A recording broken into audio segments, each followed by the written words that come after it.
Dear students, I think you are completely okay. Today we are going to start a new lesson number 10, comprising the story Tales of Childhood, written by the author Roald Dahl. দেখো, at first we should know something about the author. The author is, Roald Dahl. He was a British novelist, short story writer, poet and fighter pilot and screenwriter. Fighter pilot means যুদ্ধ বিমান চালক in Bengali.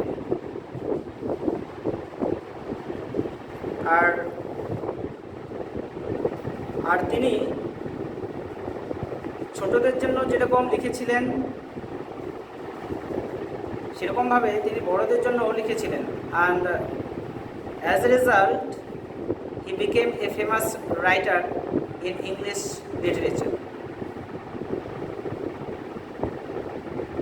His most notable works are James and the Giant Peach, Charlie and the Chocolate Factory, Matilda, The Witches and George's Marvelous Medicine, etc. The text, the Tales of Childhood has been taken from his autobiography, or Tales of Childhood. Okay. Be attentive and be straight. Now we are going to read the story, the first part of the story. And before we read the story, there are some new words also in the word list. Let's see this and their meanings. Prosperous, first of all, prosperous, rich and successful. Then comes enormous, big, imposing, impressive to look at. That means gorgeous. Turrets, small towers on top of buildings. ঠিক আছে, এগুলো হচ্ছে সব word meanings word লিস্টে দেওয়া। এখন আমরা এটা পড়ছি, আমি বাংলা মিনিংও তোমাদেরকে বলে দিব। ইংলিশ টু ইংলিশ এক্সপ্লেনেশন খুব কমই বলছি তোমাদের সুবিধার্থে। দেখো, বলছে my father Harold Dahl was a Norwegian who came from a small town near Oslo called Sarpsborg. অর্থাৎ আমার বাবা হ্যারোল্ড ড্যাল, এখানে রাইটার বলছেন, এখানে যেহেতু এটা একটা অটোবায়োগ্রাফি অথারের, তাহলে এখানটার ন্যারেটার আর অথার সেম পার্সনকে ইন্ডিকেট করছে। My father Harold Dahl was a Norwegian who came from a small town near Oslo Sarpsborg called Sarpsborg. মিনিংটা দেখো, যে আমার বাবা হ্যারোল্ড ড্যাল, তিনি একজন নরওয়েয়ান, অর্থাৎ নরওয়ের বাসিন্দা। কোত্থেকে এসেছিলেন তিনি? ছোট্ট একটা শহর অসলোর কাছে। অসলো হচ্ছে নরওয়ের ক্যাপিটাল সিটি বলা হচ্ছে অসলোকে। সেই অসলোর কাছে একটা ছোট্ট শহর সার্পসবর্গ, সেখান থেকে তিনি এসেছিলেন। His own father, my grandfather, was a fairly prosperous merchant who owned a store in Sarpsborg and traded in just about everything from cheese to chicken wire.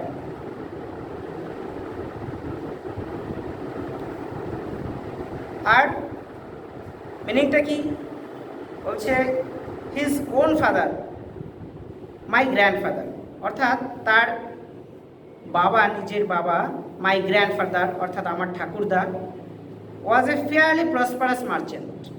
তিনি একজন খুবই সমৃদ্ধশালী বড় ব্যবসায়ী ছিলেন।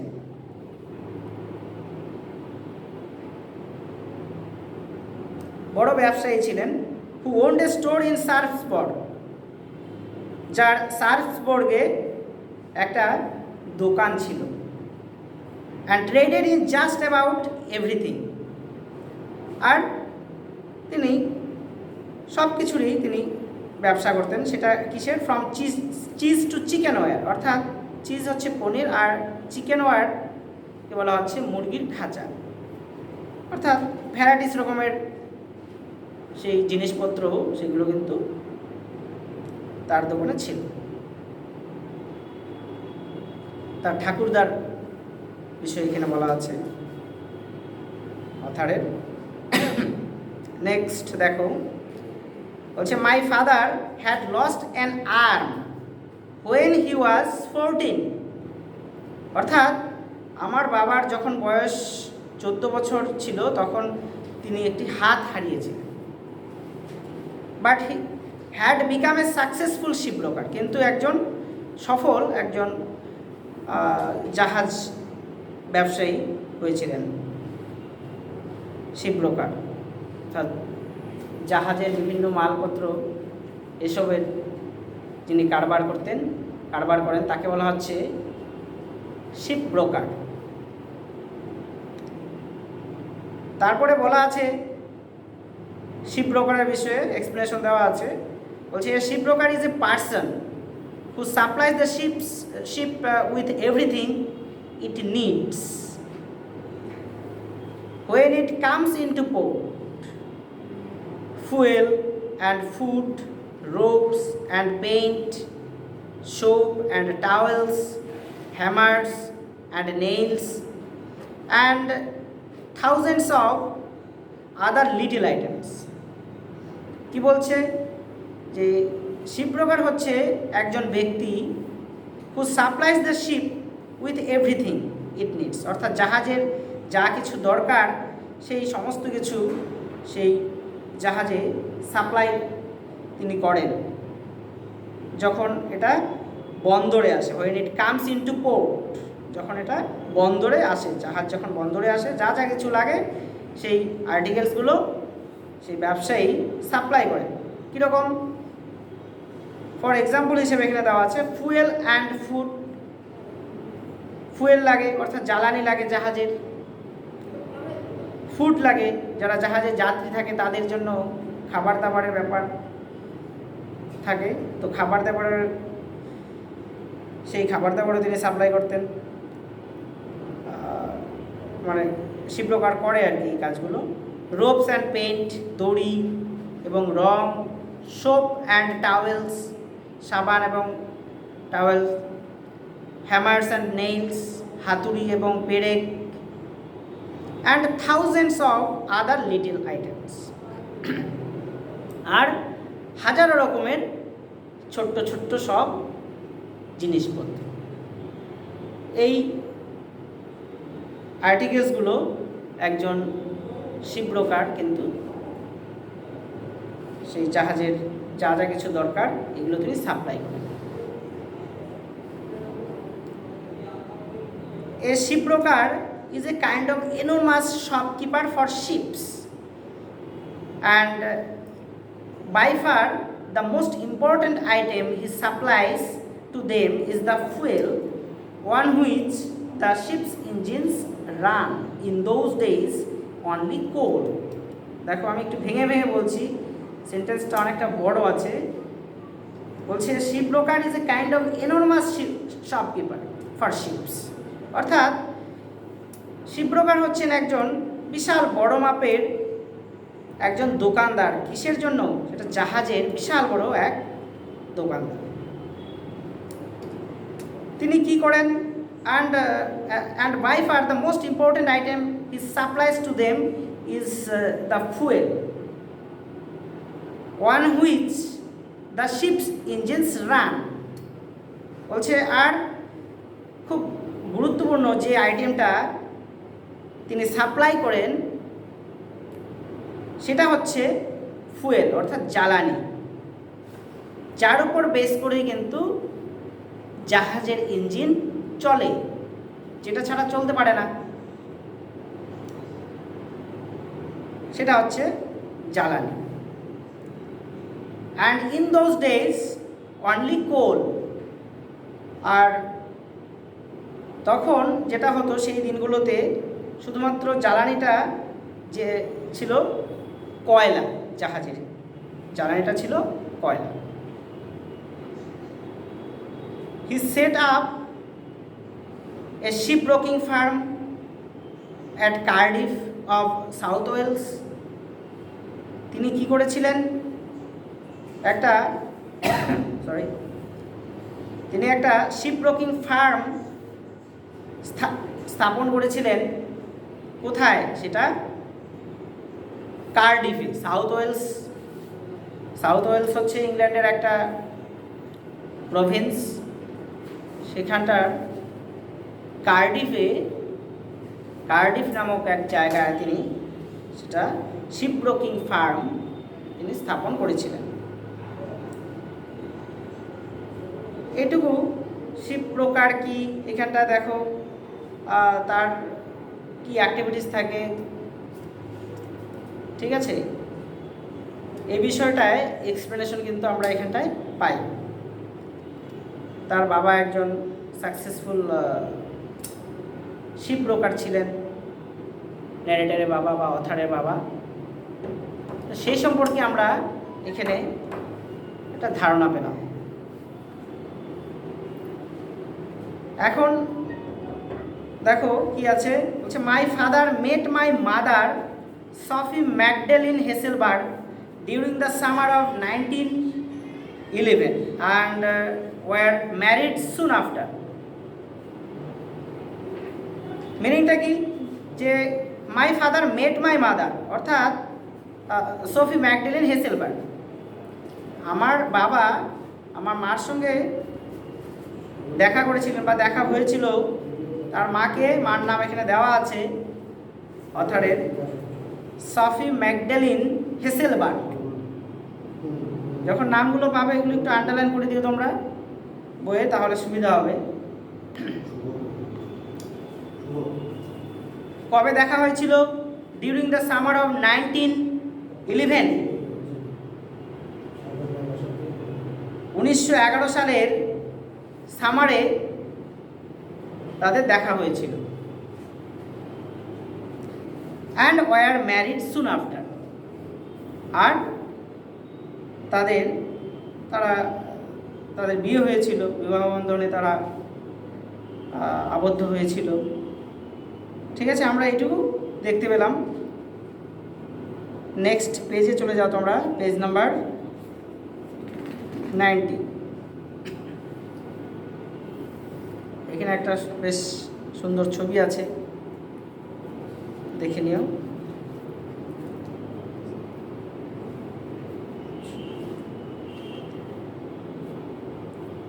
In 1918, when I was 2, we all moved into an imposing country mansion beside the village of Reading, about 8 miles north of Cardiff. অর্থাৎ 1918 সালে কী হয়েছিল, যখন আমার বয়স 2 বছর ছিল, তখন আমরা একটা নতুন বাড়িতে চলে যাই। খুব চমৎকার দেখতে, খুবই সুন্দর একটা বাড়ি, সেখানে চলে যাই। সেটা কোথায়? সেটা গ্রামেই ছিল। সেই গ্রামটা হচ্ছে র্যাডিং, about 8 miles north of Cardiff থেকে মোটামুটি 8 মাইল উত্তরে যেটা ছিল। ঠিক আছে, খুব চমৎকার একটা বাড়িতে, দেখতে খুবই সুন্দর, সেই ধরনের একটা বাড়িতে তারা শিফট করেছিল। ঠিক আছে, যখন অথারের বয়স ছিল মাত্র 2 বছর। I remember it as a mighty house with turrets on its roof and with majestic lawns and terraces all around it. আর আমি যেটা খেয়াল করতে পারি বা মনে করতে পারি সেটা হচ্ছে যে এই বাড়িটা খুব স্ট্রং ছিল, মাইটি হচ্ছে স্ট্রং, মজবুত খুব।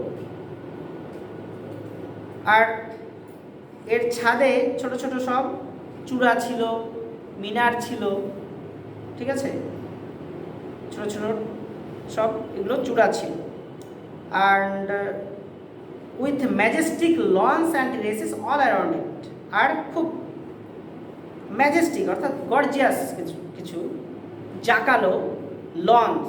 লন্স হচ্ছে LAWNS, লন্স, অর্থাৎ এর মিনিংটা হচ্ছে তৃণভূমি, সবুজ ঘাসে ঢাকা যে এরিয়া সেটাকে বলা হচ্ছে lawn. And terraces all around it. আর টেরেস হচ্ছে সমতল একটু উঁচু যে জায়গা সেটাকে বলা হচ্ছে, বাড়ির আশেপাশের যে এরিয়াটা সেটাকে বলা হচ্ছে টেরেসেস। প্রাঙ্গণও বলা যায়, বাংলায় আমরা টার্মিনোলজি হিসেবে প্রাঙ্গণ বলতে পারি। চারপাশে সুন্দর এরকম ছিল, লঞ্চ ছিল, টেরেসেস ছিল, ঠিক আছে। And there are many acres of farm and woodland and a number of cottages for the staff.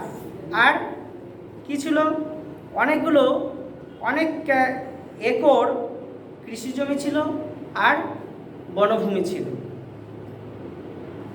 and a number of cottages for the staff. আর যারা তাদের বাড়িতে কাজ করত, কর্মচারী ছিল, তাদের জন্য বেশ কিছু কুটির ছিল। Very soon the meadows were full of milking cows and the sties were full of pigs and the chicken run was full of chickens. আর খুব শীঘ্রই যেটা দেখা যায় যে মিডোজগুলো, অ্যান্ড যেটা দেখা যাচ্ছে যে খুব শীঘ্রই সেই মিডোজ অর্থাৎ লঞ্চগুলোকে বলা হচ্ছে যেখানে ঘাসে ঢাকা জমি, মিডোজ বলা হচ্ছে, সেগুলো খুব মানে দুগ্ধবতী গাভীতে ভরে গিয়েছিল। আর the sties were full of pigs. আর যেখানে শূকর থাকতো, ঠিক আছে, শূকরের যে খোয়ার সেগুলো কিন্তু শূকরে ভরে গিয়েছিল, অর্থাৎ অনেক শূকর সেখানে ছিল। আর কি ছিল, the chicken run was full of chickens. আর চিকেন রান হচ্ছে যেখানে মুরগিরা থাকে আর কি, ঠিক আছে, সেটাকে বলা হচ্ছে chicken run.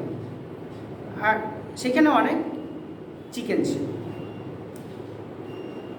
There are several horses for pulling the plows and the hay wagons. And there was a plowman and a cowman and a couple of gardeners and all manner of servants in the house itself. আর কি ছিল, বেশ কিছু ঘোড়া ছিল। বলছে there are several horses for pulling the plows, অর্থাৎ লাঙল টানার জন্য বেশ কিছু বা বেশ কয়েকটি ঘোড়া ছিল। অ্যান্ড দ্য হে ওয়াগনস, অর্থাৎ খড় ইত্যাদি টেনে নেওয়ার জন্য, ক্যারি করার জন্য ঘোড়া ছিল। অ্যান্ড দেয়ার ওয়াজ এ প্লাউম্যান। আর কৃষক ছিল, ঠিক আছে, একজন প্লাউম্যান, কৃষক, যিনি সেই কৃষি কাজের ব্যাপারটা দেখতেন। অ্যান্ড এ কাউম্যান, আর একজন কাউম্যান ছিল গোয়ালা, দুধ দোয়াতেন তিনি, ঠিক আছে, গাভী ইত্যাদি তিনি দোয়াতেন, cowman. And a couple of gardeners, আর গার্ডেনার ছিল, মালি ছিল দুজন। And all manner of servants in the house itself. আর সেই বাড়িতে সমস্ত রকমেরই চাকর বাকর, সেবক এরা কিন্তু ছিল। ঠিক আছে, তাহলে আমরা এই গল্পের ফার্স্ট পার্টটা আজকে পড়ে নিলাম। আর আমি তোমাদেরকে বলবো এটা বারবার করে ভালো করে পড়ে নেওয়া, কোশ্চেন আনসার পরে, ঠিক আছে? এইগুলো আগে খুব ভালো করে দেখো, সেন্টেন্সগুলো কীভাবে স্ট্রাকচার আছে, স্ট্রাকচারাল সাইডসগুলো দেখো, আর গ্রামাটিক্যাল যে সাইডসগুলো আছে সেগুলো খুব ভালো করে দেখো। মিনিংটা তো অবশ্যই ভালো করে দেখতে হবে, প্রোনাউন্সিয়েশন, ওয়ার্ডের স্পেলিং, ব্যাস এগুলো দেখো। কী কী কোশ্চেন হতে পারে এ ধরনের সেগুলো একটু চিন্তা ভাবনা করো, প্র্যাকটিস করো, ঠিক আছে?